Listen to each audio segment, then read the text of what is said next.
একের একের দাগে বলেছে সত্য বা মিথ্যা লেখো। একটি সূক্ষ্মকোণ ও একটি স্থূলকোণ পরস্পর সম্পূরক হতে পারে। দেখো প্রথমে আমরা জানবো যে সূক্ষ্মকোণটা কি। সূক্ষ্মকোণ মানে কি? সূক্ষ্মকোণ মানে হলো 0 ডিগ্রি থেকে বড় হবে কিন্তু 90 ডিগ্রি থেকে কি হবে, ছোট হবে, সেটা হলো সূক্ষ্মকোণ।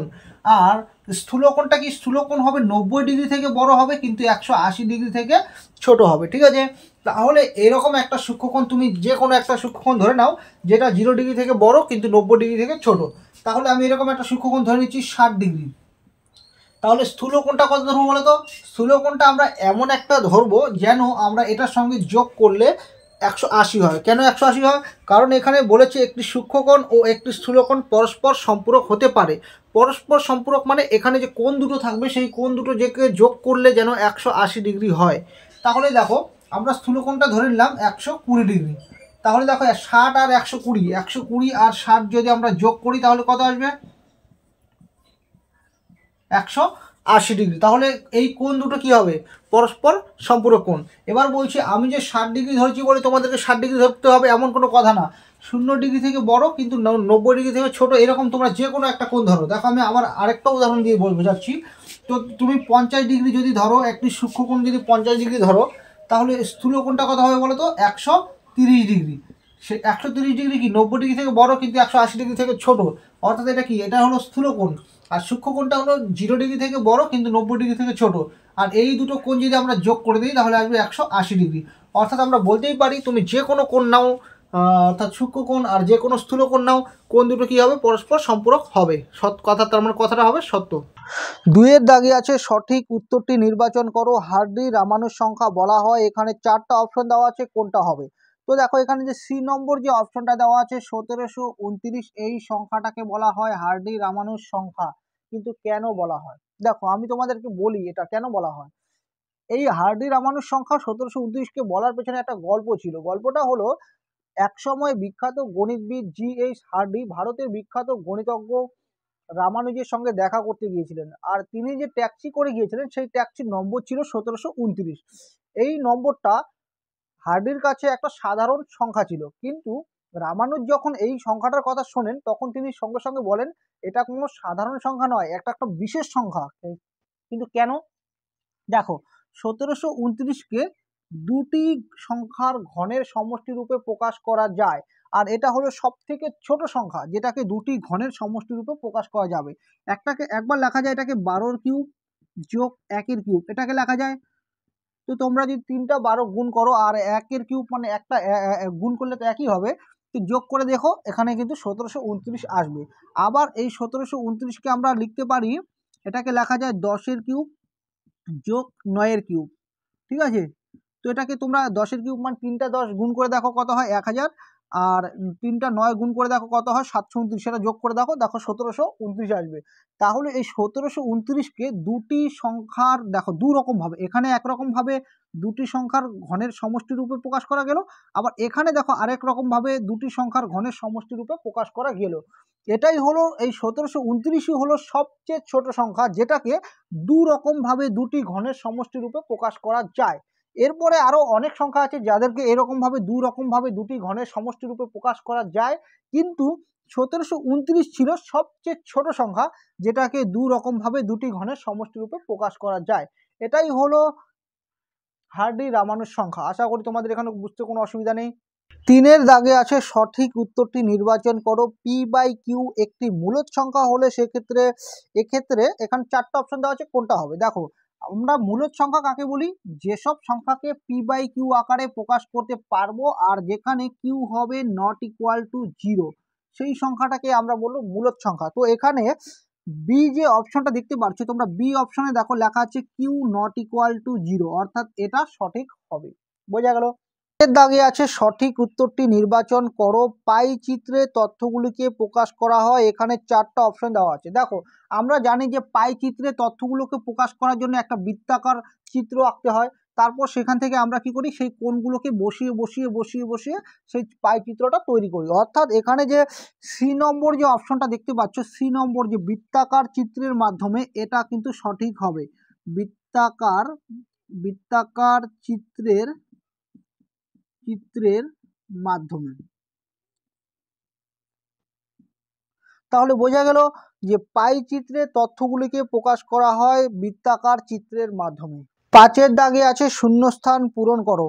5 দাগের প্রশ্নটা আমি তুলে নিচ্ছি। এখানে আছে a মাইনাস বি তার হোল স্কোয়ার সমান সমান এখানে দেওয়া আছে a স্কোয়ার, তারপর এখানে কিছুই দেওয়া নেই, তারপর শেষে দেওয়া আছে প্লাস বি স্কোয়ার দেওয়া আছে। ঠিক আছে, তো এখানে শূন্যস্থানে কি হবে দেখো, আমরা a মাইনাস বি তার হোল স্কোয়ার সূত্র জানি a স্কোয়ার মাইনাস কি হয় 2ab প্লাস বি স্কোয়ার। ঠিক আছে, 6 দাগে আছে সঠিক উত্তরটি নির্বাচন করো। 30 ডিগ্রি কোণের পূরক কোণের মান কত?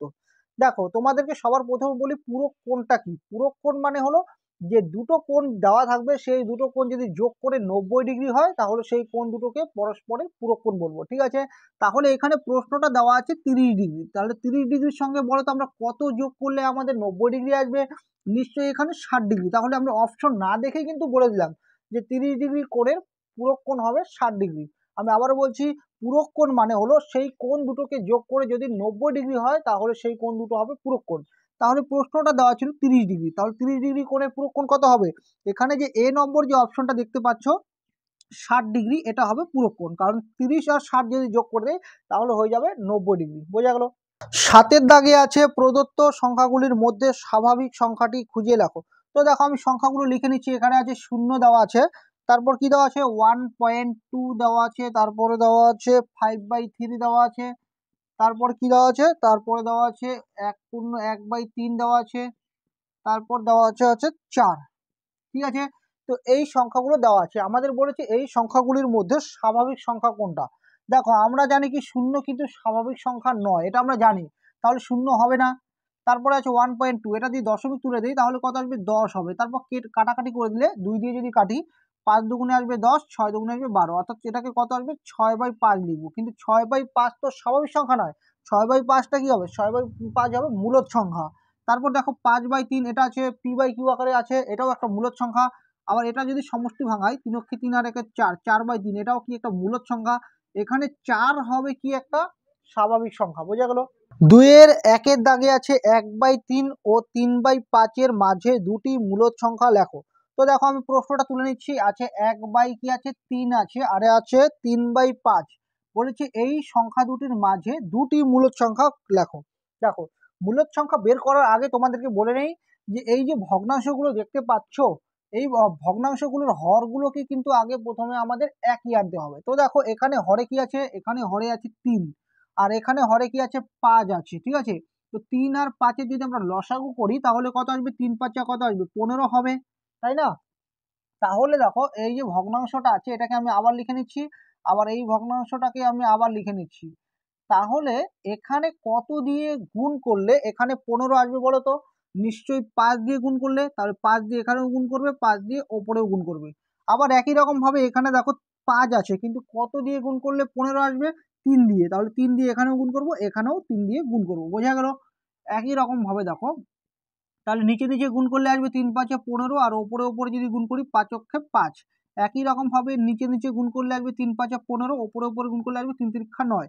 তাহলে আমরা লিখব সুতরাং 1/3 ও 3/5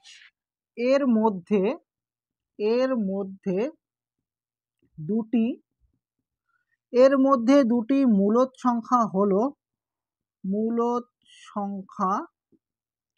হলো সমান সমান। দেখো 5/15, এরপরে আমরা কি লিখতে পারি বলতো 6/15, তারপর 6/15 পরে আমরা লিখতে পারি 7/15।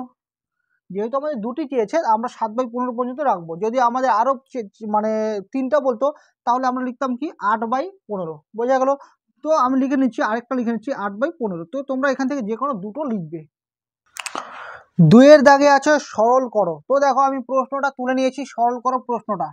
এটা আমরা কিভাবে সরল করব? দেখো প্রথমে আমরা এই স্কোয়ার দিয়ে প্রথমে এই দুটোকে গুণ করব, একই রকম ভাবে বি স্কোয়ার দিয়ে এই দুটোকে গুণ করব, সি স্কোয়ার দিয়ে এই দুটোকে গুণ করব।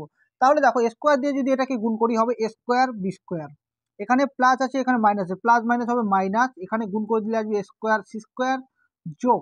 আবার দেখো এটা দিয়ে যখন এটাকে গুণ করব বি স্কোয়ার সি স্কোয়ার, আবার দেখো প্লাস মাইনাস মাইনাস হবে, এটা আর এটা গুণ করে দিলে আসবে বি স্কোয়ার স্কোয়ার, যেটাকে আমি সাজিয়ে লিখছি স্কোয়ার বি স্কোয়ার। বোঝা গেল?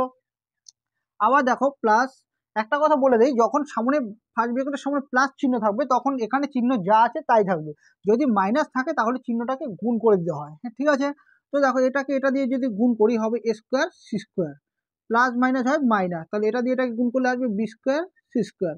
আর তোমরা যদি সি স্কোয়ার বি স্কোয়ার লেখো তাও কিন্তু একই ব্যাপার, ঠিক আছে, কারণ আমরা কি জানি বলতো, 2 আর 3 যদি গুণ করি তাহলে 6 আসে, আর 3 আর 2 যদি গুণ করি তাও কিন্তু 6 আসে। তার মানে এখানে এ স্কোয়ার সি স্কোয়ার যা কথা আর সি স্কোয়ার এ স্কোয়ার একই কথা, বোঝা গেল। তো দেখো এবার আমরা কেটে দেবো, দেখো এটার সামনে আছে প্লাস চিহ্ন আছে আর এটার সামনে কি আছে মাইনাস আছে, তো এটা আর এটা কেটে যাবে। আবার দেখো এটার সামনে মাইনাস এটার সামনে প্লাস, আবার এটার সামনে প্লাস এটার সামনে মাইনাস, তাহলে ইকুয়াল টু কত আসবে, 0 আসবে, এটাই হবে অ্যান্সার। 3-এর দাগে আছে 108কে ক্ষুদ্রতম কোন ধনাত্মক সংখ্যা দিয়ে গুণ করলে গুণফল পূর্ণ ঘন সংখ্যা হবে। দেখো পূর্ণ ঘন সংখ্যা মানে কি, পুরোটার মাথায় কিউব আসবে। দেখো এরকম ভাবে আমরা এমন একটা সংখ্যা এখানে লিখবো যেটার মাথায় কি হবে, কিউব করা যাবে, সেই সংখ্যাটাকে কিউব করা যাবে। তো 108কে কোন ধনাত্মক সংখ্যা দিয়ে গুণ করলে সেটাকে কিউব করা যাবে, সেটাকে আমরা কিভাবে বের করবো বলতো। প্রথমে আমরা 108কে আমরা ভাগ করব, প্রথমে 2 দিয়ে ভাগ করব, এখানে আসবে 54, আবার আমরা 2 দিয়ে ভাগ করব, আসবে 2 দুগুণে 4 7 দুগুণে 14, এবার আমরা 3 দিয়ে ভাগ করব, 3 নং 27, 3 তিরিক্ষা 9। তার মানে আমরা 108কে লিখতে পারি 2 গুণন 2 গুণন 3 গুণন 3 গুণন 3। তার মানে এখানে কি দেখো, এখানে দুটো 2 এর জন্য 2 এর স্কোয়ার লেখা যায়, আর এখানে 3টা 3 আছে, তারপরে 3 এর মাথায় কিউব লেখা যায়। দেখো এটা কিন্তু পূর্ণ ঘন আকারে আছে, কিন্তু 2 এর মাথায় স্কোয়ার আছে, কিন্তু এটা পূর্ণ ঘন আকারে নেই। তাহলে এটাকে যদি আমরা আরেকটা 2 দিয়ে গুণ করি তাহলে সেটা কি হয়ে যাবে, পূর্ণ ঘন সংখ্যা হবে। তো এটার পরের লাইনটা লিখবে তোমরা, তো আমি এখানে লিখছি, সুতরাং যে 108 কে ক্ষুদ্রতম ধনাত্মক সংখ্যা 2 দিয়ে গুণ করলে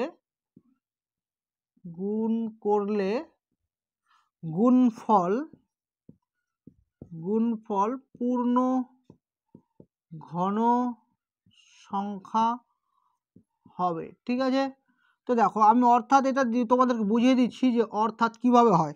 দেখো 108কে এখানে আমরা কি আকার লিখতে পারি, 2 এর স্কোয়ার লিখতে পারি আর 3 এর কিউব লিখতে পারি। তাহলে এটাকে আমরা কত দিয়ে গুণ করব, এটাকে আমরা কত দিয়ে গুণ করার কথা বলছি, 2 দিয়ে গুণ করার কথা বলছি। তাহলে 3 এর কিউব, এটাকে যদি আমরা 2 দিয়ে গুণ করি তাহলে 2 এর কিউব লিখতে পারবো, আবার 3 এর কিউব লিখতে পারবো। তাহলে এটাকে আমরা আবার এরকমভাবে লিখতে পারবো, 2 গুণন 3 তার মাথায় কিউব, অর্থাৎ 3 দুগুণে কত আসবে 6, 6 এর মাথায় কিউব, তাহলে 6 এর কিউব মানে কি, এটা একটা পূর্ণ ঘন সংখ্যা। তাহলে এখানে লিখবো কমা দিয়ে পূর্ণ, এখানে কমা দিয়ে লিখবো যে যা একটি পূর্ণ ঘন সংখ্যা, পূর্ণ ঘন সংখ্যা। 4-এর দাগে আছে চিত্র সহ সন্নিহিত কোণের সংজ্ঞা দাও। তো দেখো আমি ছবিটা এঁকে নিয়েছি এবং এখানে সংজ্ঞাটাও লিখে নিয়েছি যে একই শীর্ষবিন্দু ও একই সাধারণ বাহু দুপাশে অবস্থিত কোণ দুটিকে একটি অপরটির সন্নিহিত কোণ বলা হয়। তো দেখো এখানে একটা কোণ আছে আর এখানে একটা কোণ আছে, তাহলে এই দেখো এই যে কোণটা, এই কোণটার অর্থাৎ এই কোণটার নাম আমি বলে দিচ্ছি ওয়াই ও জেড, তাহলে অ্যাঙ্গেল ওয়াই ও জেড এই কোণটা, আর একটা কোণ আছে এক্স ও ওয়াই, তাহলে অ্যাঙ্গেল এক্স ও ওয়াই।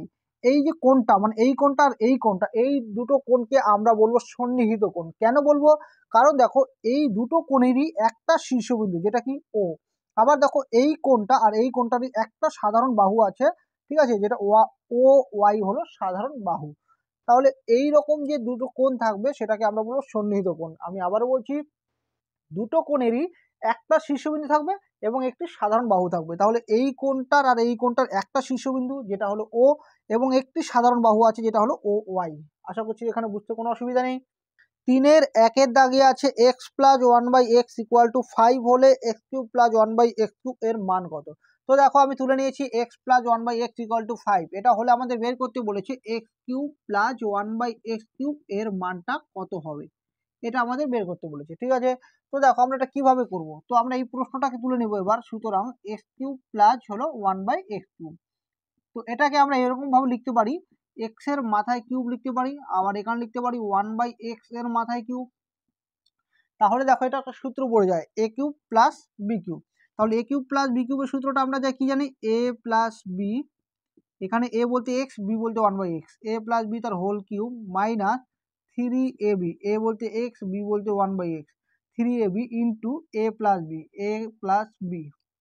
ঠিক আছে, তো দেখো এখানে এই এক্স আর এই এক্স কেটে যাবে, আর এক্স প্লাস 1/x এর মান উপরে দেওয়াই আছে, কত আছে 5 আছে, তাহলে 5 কিউব হবে মাইনাস 3 গুণন এক্স প্লাস 1/x এর মান কত আছে 5 আছে, তাহলে আমরা যদি গুণ করে দিই 5 কিউব মানে 3টা 5 গুণ করবে, তাহলে আসবে 125 মাইনাস 3 5 হবে 15, তাহলে 125 থেকে আমরা যদি 15কে বিয়োগ করে দেই তাহলে কত আসবে 110 আসবে, তাহলে এটাই হবে অ্যান্সার। 3-এর 2-এর দাগে আছে ভাগফল নির্ণয় করো। তো দেখো আমি প্রশ্নটা তুলে নিয়েছি, এটা আমরা ভাগ করব, কিভাবে করব বলো তো, এটাকে আমরা প্রথমে এই পুরোটাকে তুলে নেব, তো পুরোটাকে তুলে নিয়ে ভাগের জন্য বাই হয়ে যাবে, এখানে হবে পি স্কোয়ার কিউ স্কোয়ার, আর এর পাওয়ার হবে 5 মাইনাস পি এর পাওয়ার কিউ, কিউ এর পাওয়ার 5 আর এর স্কোয়ার, যোগ এখানে হবে পি এর পাওয়ার 5 পি এর পাওয়ার কিউ এর আর এর মাথা স্কোয়ার, বাই হবে, ভাগের জন্য বাই হয়ে যাবে P square q square r square. ঠিক আছে, তো আমরা কি করব, আমরা এটা দিয়ে প্রথমে এটাকে ভাগ করবো, এটাকে ভাগ করবো, এটাকে ভাগ করবো। তো দেখো আমি কিভাবে করছি, সমান সমান, প্রথমে এটা যা আছে তাই লিখে নিচ্ছি, পি স্কোয়ার কিউ স্কোয়ার আর এর পাওয়ার 5 বাই লিখবো P square q square r square, তাহলে এটা দিয়ে প্রথমে এটাকে ভাগ করলাম, মাইনাস এই মাইনাস চিহ্নটা এখানে আসবে, আবার একই রকম ভাবে এটা তুলে নেব, পি কিউ কিউ এর পাওয়ার 5 আর স্কোয়ার বাই হবে P square q square r square, যোগ একই রকম ভাবে আমরা ওপরেরটা যা আছে তাই লিখবো, পি এর power 5 q cube r square by p square q square r square. তো দেখো তোমাদের একটা কথা বলি, আমি যদি এই সবগুলো লসাগু নেই তাহলে কি হবে বলো তো, পি স্কোয়ার কিউ স্কোয়ার আর স্কোয়ারই হবে, তো লসাগুটা নিয়ে যদি কাটাকাটি করি তাহলে কিন্তু এই লাইনটা যা কথা এই লাইনটা একই কথা, তোমরা যদি এটা লসাগু করো তাহলে কিন্তু ঘুরে ঘুরে এই লাইনটাই চলে আসবে। ঠিক আছে, তো দেখো আমরা কেটে দেবো, এখানে পি স্কোয়ার সঙ্গে এখানে পি স্কোয়ার কেটে দেবো, আবার এখানে কিউ স্কোয়ার সঙ্গে এখানে কিউ স্কোয়ার কেটে দেবো। এবার দেখো সমান সমান, আমরা জানি কি ভাগের সময় পাওয়ারটা কি হয়, ভাগের সময় পাওয়ারটা বিয়োগ হয়, তো এভাবে করা যায় যে এখানে আর এর আমি বলে দিচ্ছি, দেখো এখানে আর এর পাওয়ারের কথা আছে 5টা আছে, আর এখানে আর এর পাওয়ার কটা আছে 2টো আছে, তাহলে এখানে দুটোর সঙ্গে কটা কেটে যাবে, 2টো কেটে যাবে, তাহলে আর কটা থাকবে, আর থাকবে 3টা, তাহলে আর এর পাওয়ার কিউ হবে। ঠিক আছে, মাইনাস, তো দেখো এখানে আমাদের মিলে যাচ্ছে এটা আর এটা মিলে যাচ্ছে, কেটে দিলাম, আবার আর কিচ্ছু মিলছে না, দেখো পি এর পাওয়ার এখানে কটা 3টা আছে, আর এখানে পি এর পাওয়ার 2টো, তাহলে 2টোর সঙ্গে কটা কেটে যাবে, 2টো কেটে যাবে, তাহলে আর কটা থাকবে, একটা থাকবে পি। আবার দেখো কিউ এর পাওয়ার এখানে 5টা আছে, এখানে আছে 2টো, তাহলে 2টোর সঙ্গে এখানে 2টো কেটে যাবে, তাহলে কিউ আর কটা থাকবে, কিউ আর থাকবে 3টে, যোগ আবার দেখো এখানে পি এখানে আর স্কোয়ার আর আর স্কোয়ার কেটে যাচ্ছে, আর এখানে পি এর পাওয়ার আছে 5টা আর এখানে আছে 2টো, তাহলে 2টোর সঙ্গে 2টো কেটে যাবে, থাকবে আর পি এর পাওয়ার আরও 3টা থাকবে, আর কিউ এখানে 3টা আছে এখানে 2টো আছে, তাহলে 2টোর সঙ্গে 2টো কেটে যাবে, তাহলে কিউ থাকবে একটা, এটাই হবে অ্যান্সার।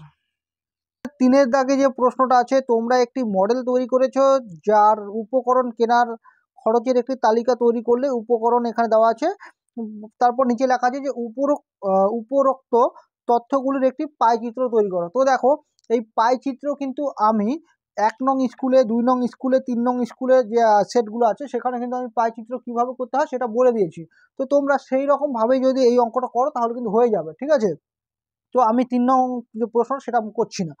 4-এর দাগে আছে উৎপাদক বিশ্লেষণ, তো উৎপাদক বিশ্লেষণটা আমরা কিভাবে করব, প্রথমে আমরা প্রশ্নটা তুলে নেই, আছে x cube minus 9y cube, তারপর কি আছে মাইনাস 3xy আর আছে ইন্টু এক্স মাইনাস ওয়াই। ঠিক আছে, এটা আছে। তো দেখো এখানে আমরা এই 9কে কিন্তু কিউব আকারে লিখতে পারি না, কারণ দেখো 9কে যদি আমরা ভাঙাই তাহলে 3 3 9, অর্থাৎ 9 মানে কি 3-এর স্কোয়ার হয়, কিন্তু কিউব আকার লিখতে পারছি না, তার মানে এটা কি আমরা এটাকে আমরা এমনভাবে ভাঙাবো যেন এটাকে কিউব আকারে লেখা যায়। তো দেখো সমান সমান এক্স কিউব মাইনাস 9y কিউবকে আমরা লিখতে পারি, এটাকে লিখতে পারি Y cube minus 8y cube. ঠিক আছে, আর এখানে যা আছে তাই লিখে নেব 3xy into x minus Y. তো দেখো মাইনাস মাইনাস কী হবে, প্লাস হবে, তাহলে এখানে 8টা ওয়াই কিউব আছে আর এখানে 9 মানে কি একটা আছে, তাহলে 8টা আর একটা যোগ করলে আসবে কটা, 9টা আসবে, 9টা ওয়াই কিউব, তার মানে এটা বোঝা গেলো একই ব্যাপার। তো সমান সমান, এবার আমরা দেখো কিউব আকার লিখতে পারবো, এখানে আমরা এটাকে কিউব করতে পারবো, এটাকে কিউব করতে পারবো, এই পুরোটাকে কিউব করতে পারবো, তো আমরা এই সবগুলোকে একসঙ্গে রেখে দিচ্ছি, x cube minus y cube minus এই পুরোটা 3xy into x minus Y সাজিয়ে নিলাম, আর এটাকে আমি শেষে লিখছি -8y³ সমান সমান। দেখো এবার একটা সূত্র পড়বে a³ - b³ - 3ab into a minus B. এটা কার সূত্র? a মাইনাস বি তার হোল কিউবের সূত্র। বোঝা গেল? অর্থাৎ এ বলতে এখানে এক্স, বি বলতে ওয়াই, তাহলে a মাইনাস বি তার হোল কিউবের সূত্র হলো a³ - b³ - 3ab into a minus B. তারপর এই মাইনাস এই মাইনাস, 8কে দেখো 8কে যদি আমরা ভাঙাই তাহলে 8কে লেখা যায় 4 দুগুণে 8, 2 দুগুণে 4, অর্থাৎ 8কে 2 এর মাথায় কিউব লেখা যায়, তো 2 আর এখানে ওয়াই পুরোটা লিখে পাওয়ারে কিউবটা দিব, ঠিক আছে? তাহলে 2 এর মাথায় কিউব মানে হবে 8, আর ওয়াইয়ের মাথায় কিউব মানে y³ হবে। আশা করছি এখানে কোনো অসুবিধা নেই। সমান সমান এখানে দেখো আবার সূত্র পড়বে a³ - b³। তাহলে a³ - b³ আমরা উৎপাদক বিশ্লেষণের সূত্রটা কি জানি? a³ - b³ উৎপাদক বিশ্লেষণের সূত্র জানি a minus b into square plus a b plus হবে বি স্কোয়ার। বোঝা গেল? তো দেখো এখানে এ বলতে এটা এক্স মাইনাস ওয়াই এ, তারপর কি আছে মাইনাস বি, তাহলে মাইনাস বি বলতে এটাকে লিখবো 2y এ মাইনাস বি, তারপর সেকেন্ড ব্র্যাকেটে করবো আছে স্কোয়ার। এ বলতে এখানে কত আছে? তো দেখো কলমটা লিখছে না, দেখো এ বলতে এখানে কত আছে? এ বলতে এক্স মাইনাস ওয়াই আছে, তাহলে এক্স মাইনাস ওয়াই তার স্কোয়ার হবে এ স্কোয়ার, তারপর কি আছে প্লাস চিহ্ন আছে, প্লাস কি আছে এ বি। তাহলে এ বলতে এখানে কত? X minus Y A, R B বলতে এখানে কত হবে 2y প্লাস কি আছে প্লাস আছে বি স্কোয়ার, বি বলতে হবে 2y এর মাথায় হবে স্কোয়ার। বোঝা গেল? এবার দেখো সমান সমান এখানে আমরা করব এক্স মাইনাস মাইনাস হবে প্লাস, তাহলে দুটো ওয়াই আর একটা ওয়াই যদি আমরা যোগ করি তাহলে আসবে 3টা ওয়াই। আবার দেখো এখানে আবার সূত্র পড়বে এ মাইনাস বি তার হোল স্কোয়ার সূত্র পড়বে, এ মাইনাস বি তার হোল স্কোয়ার সূত্র আমরা কি জানি?